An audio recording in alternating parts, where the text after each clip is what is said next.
اس زمانے کی داستان سنا رہا ہوں آپ کو جس زمانے میں پوری دنیا میں دو طاقتیں سپر پاور کہلاتی تھی.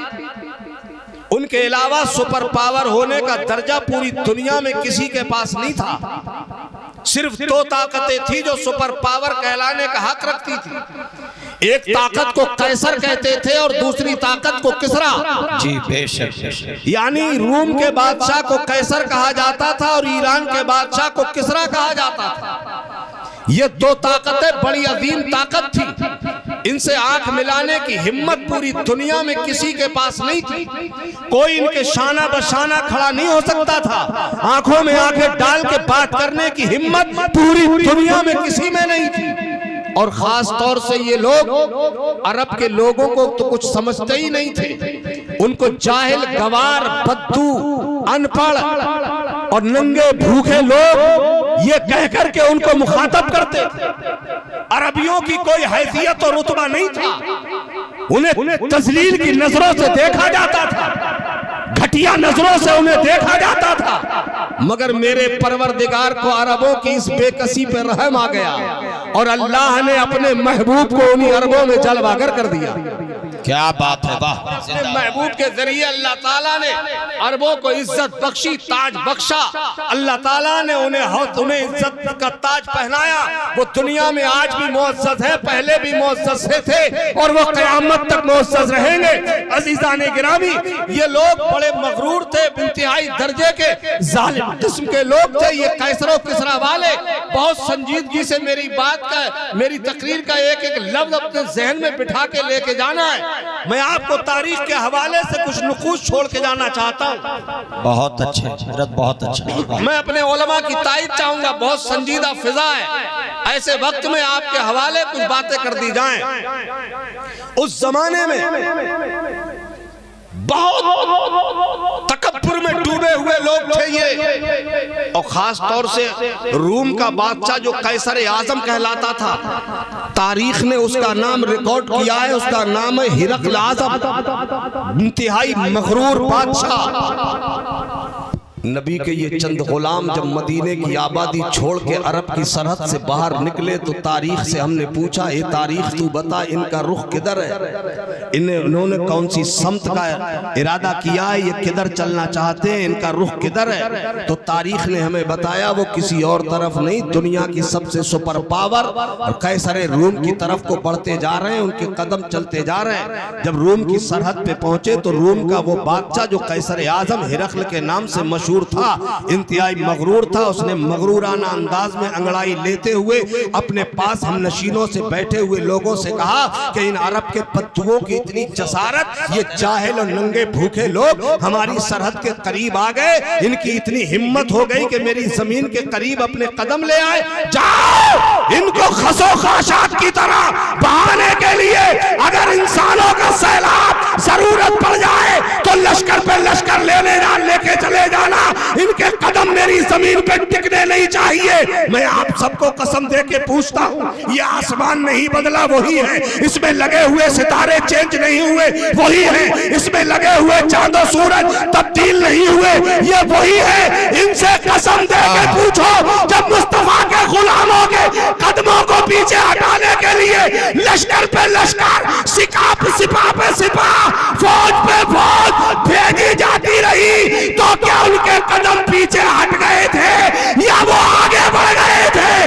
تو تاریخ کا سورج قیامت تک بتاتا رہے گا کہ نبی کے غلاموں کو پیچھے ہٹانے کی کوشش کی گئی، وہ اتنا ہی آگے بڑھتے چلے گئے. نعرہ تکبیر، نعرہ رسالت، نعرہ غوثیت، مسلک اعلی حضرت خطیب الہند علامہ حنیف القادری صاحب قبلہ. نعرہ تکبیر. بہت اچھا پیغام ہے. واہ سبحان اللہ. کتنا آگے، یہاں تک کہ ایک وقت ایسا آیا کہ روم کے کلیجے میں انہوں نے اللہ کا جھنڈا لہرا دیا. بڑھتے گئے، روم میں داخل ہوتے گئے. ایک شہر آیا سامنے. یہ اس دور کی باتیں ہیں جس زمانے میں شہر ہوتے تھے تو شہر کے گرد ایک قلعہ بھی ہوتا تھا، بہت مضبوط قلعہ. غور سے میں وہیں چلتا ہوں پلٹ کر. ہرقل بادشاہ نے لشکر پہ لشکر بھیجا تاکہ نبی کے غلاموں کے قدموں کو پیچھے کھدڑ دیا جائے، مگر مصطفیٰ جان رحمت کے شہدائیوں کے قدم کوئی نہیں روک سکا. وہ آگے بڑھتے گئے بڑھتے گئے بڑھتے گئے، روم کے پیٹ میں داخل ہو گئے، اور روم کے پیٹ میں داخل ہو کر ایک شہر جو ان کے سامنے آیا، قلعہ بند شہر.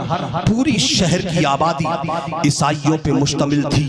حضرت اور جو فوج جو لشکر لے کے گئے تھے، وہ اس فوج کے جو کمانڈر ان چیف تھے، جو سپہ سالار اعظم تھے، ان کا نام سنو گے خدا کی قسم تو آپ کا ایمان تازہ ہو جائے گا. بتا دوں نام ان کا؟ اللہ کی تلوار، حضرت خالد بن ولید.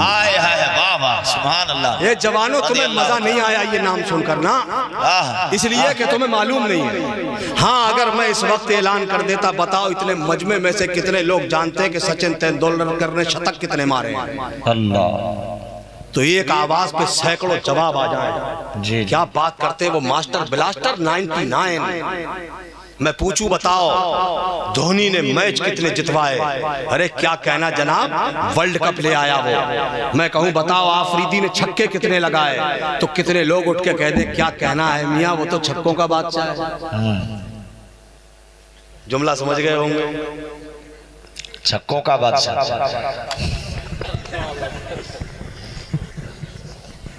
ہائے مسلمان نوجوان، میں کیا کروں؟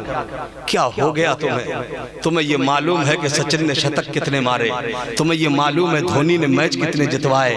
تمہیں یہ علم ہے کہ آفریدی کا بلہ آگ اگلتا تھا؟ یہ سب جانتے ہو تم، مگر تمہیں یہ نہیں معلوم کہ حضرت خالد ابن ولید نے دنیا کے کتنے ملکوں پر اسلام کا پرچم لہرا دیا تھا. افسوس صد افسوس. سبحان اللہ. افسوس صد افسوس. یہ وہ مرد میدان تھا جس نے پوری زندگی گھوڑے کی پیٹھ پہ بیٹھ کے گزار دی. اللہ اللہ. جس نے تلواروں کی جھنکار میں مسکرانا سیکھا تھا. اللہ اللہ. جس نے نیزوں اور بھالوں کے سائے میں سجدے کر کے قیامت تک آنے والے ہر مسلم نوجوان کو یہ حوصلہ دیا تھا، نہ مسجد میں نہ بیت اللہ کی دیواروں کے سائے میں نماز عشق ادا ہوتی ہے، تلواروں کے سائے میں. سبحان اللہ. سبحان اللہ. حضرت خالد بن ولید نے ارشاد فرمایا، اے اہل لشکر شہر کا محاصرہ کر لو، گھیر لو، ناکہ بندی کرو، چاروں طرف سے کوئی اندر سے باہر نہ جا سکے، کوئی باہر سے اندر نہیں. پورے شہر کا محاصرہ ہو گیا، ناکہ بندی ہو گئی. ابھی چند لمحے اور چند ساعتیں گزری تھی، محاصرہ کیے ہوئے چند گھنٹے بیتے تھے کہ اچانک شہر کا دروازہ کھلا. اس میں سے کچھ پادری اور کچھ شہر کے معزز لوگوں کی ایک جماعت ایک گروہ کی شکل میں حضرت خالد ابن ولید کے پاس آئے، اور پادریوں نے آ کے کہا، خالد ایک بات تو بتاؤ، آپ نے ہمارے شہر کا محاصرہ کیوں کیا ہے، ناکہ بندی کیوں کی ہے شہر کی؟ حضرت خالد نے انتہائی متانت اور سنجیدگی میں جواب دیا، پادریوں ہم اسلام لائے ہیں. آئے ہیں. واہ واہ. سبحان اللہ. قبول کرو، سلامت رہو گے. پادری بولے اگر ہم یہ نہ مانے تو؟ فرمایا تو جزیہ دو، اس کے بدلے میں ہم تمہاری حفاظت کی گارنٹی دیں گے. پادری بولے یہ تو انتہائی ذلت کی بات ہے، اگر ہم یہ بھی نہ مانے تو؟ فرمایا پھر میدان میں اترو، حق و باطل کا فیصلہ میدان میں ہوگا. پادری بولے میدان میں اتریں گے تو تلوار چلے گی، اور تلوار چلے گی تو انسانی زندگی خطرے میں پڑ جائے گی. کتنے بچے یتیم اور عورتیں بیوہ ہو جائیں گی، کتنے انسان اپاہج و بیکار ہو جائیں گے. حضرت خالد بن ولید نے کہا ممکن ہے ایسا ہو جائے. پادری بولے جب آپ کا ارادہ ہی ایسا ہے تو آپ ہماری ایک بات مان لیجئے، ہمارے دماغ میں ایک ترکیب ایسی ہے کہ اگر اس ترکیب پہ عمل کر لیا جائے، اس پلان کو فالو کر لیا جائے تو تلوار چلانے کی ضرورت نہیں پڑے گی، خون نہیں بہے گا، انسانی زندگی خطرے میں نہیں پڑے گی، بچے یتیم اور عورتیں بیوہ نہیں ہوں گی. حضرت خالد بن ولید نے فرمایا کون سا فارمولہ ہے تمہارے پاس؟ پادری بولے تو آپ محاصرہ اٹھوا لیجئے اور صبح فجر کی نماز پڑھ کر آپ اپنے پورے لشکر کو لے کر ہمارے شہر کے دروازے پہ آ جائیے، مگر شرط ایک ہے کہ کسی سپاہی کے ہاتھ میں کوئی ہتھیار نہیں ہونا چاہیے. ایک تلوار تو ہوگی مگر وہ بھی نیام میں ہوگی, ہاتھ میں کوئی ہتھیار نہ ہو. پورے لشکر کو نہتہ کر کے ہمارے شہر کے دروازے پہ لے آئیے, ہم وعدہ کرتے ہیں تمہارے لیے اپنا دروازہ کھول دیں گے. آپ دروازے سے اندر ہو کر ہمارے شہر میں داخل ہو جائیے, پورے لشکر کو لے کے بیچ راستے سے ہوتے ہوئے,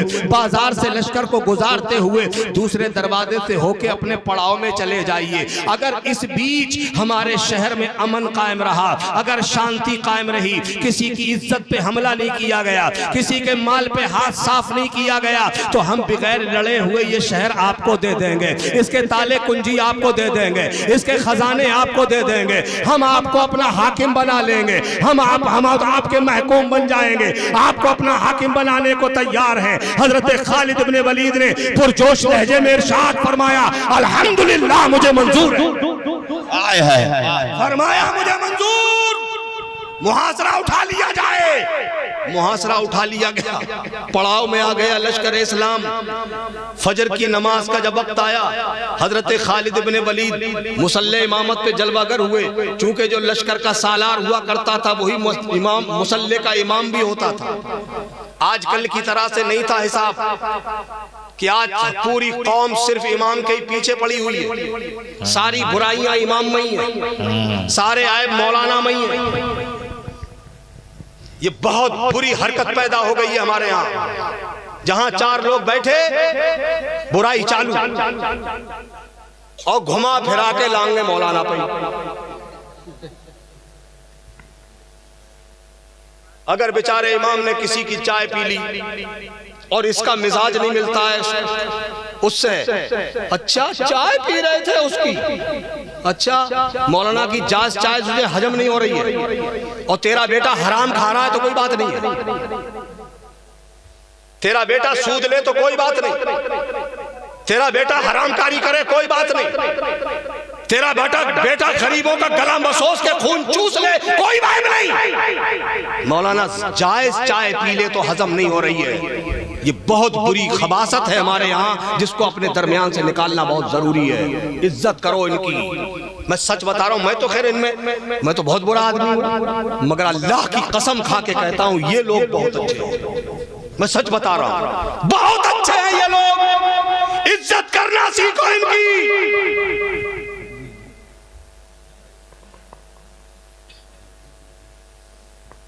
توجہ ہے, میں تو خود ہی اس چیز کا بہت زیادہ, جی سب لوگ کہیے سبحان اللہ, سبحان اللہ, اور اونچی آواز میں سبحان اللہ. ہم جلسے کی رگ رگ سے واقف ہیں, ہمارا رات دن کا یہی کام ہے.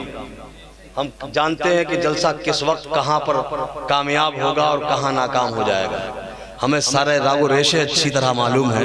اس وقت ہمارے منبر پر ایک ایسا ترنم بیٹھا ہے, خدا کی قسم, جس کے آنے کے بعد کوئی ایک بھی اٹھ کے جانے کی ہمت نہیں کرے گا.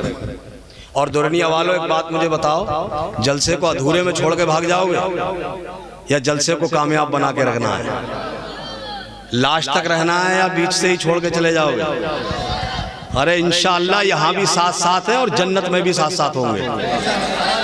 یہ ارادہ بن کے رکھو, اپنے دلوں میں بنا کے رکھو. انشاءاللہ ہم لاسٹ تک اسی طرح سے جلسے میں جگمگاتے رہیں گے انشاءاللہ. یہ ہمارے کھلتے ہوئے چہرے اس بات کا پتہ دے رہے ہیں ابھی اسلام زندہ ہے, ابھی ایمان باقی ہے. کیا بات سمجھ رہے ہیں آپ؟ اب میں صرف اتنا آپ سے کہوں گا کہ اپنے علماء کی عزت کیجئے, احترام کیجئے, ان اماموں کا احترام کیجئے. جس وقت پورا عالم سوتا ہوتا ہے نا, پوری دنیا سوتی ہوتی ہے, اس وقت یہ لوگ, آپ نے کبھی شاید ان کے مدرسوں کی چہار دیواری کو جھانک کے نہیں دیکھا ہے اندر. جس وقت پورا عالم سوتا ہوتا ہے, لوگ اس پنچ کے گدوں پہ کروٹیں بدل رہے ہوتے ہیں, ایئر کنڈیشن روم میں انہیں نیند نہیں آ رہی ہوتی ہے, اس وقت میں کبھی مدرسے میں جھانک کے دیکھ لینا. یہی وہ لوگ ہیں جو مدرسے کی ٹوٹی چٹائی پہ بیٹھ کے قرآن کی تلاوت کر رہے ہوتے ہیں. مت کیا کرو ان کی, اور کسی کی بھی برائی مت کرو میرے بھائی. آج چار آدمی جہاں بیٹھے, پانچویں کی غیبت چالو ہے, برائی ہے. مت کرو کسی کی غیبتیں, مت کرو کسی کی برائی. یہ بہت بڑا آج کل انسان جھوٹ بولنے کو عیب نہیں سمجھ رہا ہے, غیبت کرنے کو عیب نہیں سمجھ رہا ہے. بڑا عجیب معاملہ ہو گیا ہے. یہ سب باتیں انتہائی درجے کی بری ہے. میں وہ پوری بات کر دوں اور اس کے بعد میری بات ختم ہو جائے گی. آپ کے مہمان جتنے بھی اراکین کمیٹی نے, جتنے علماء اور شورا کو دعوت دی الحمدللہ, وہ سب کے سب غالباً آ گئے ہوں گے.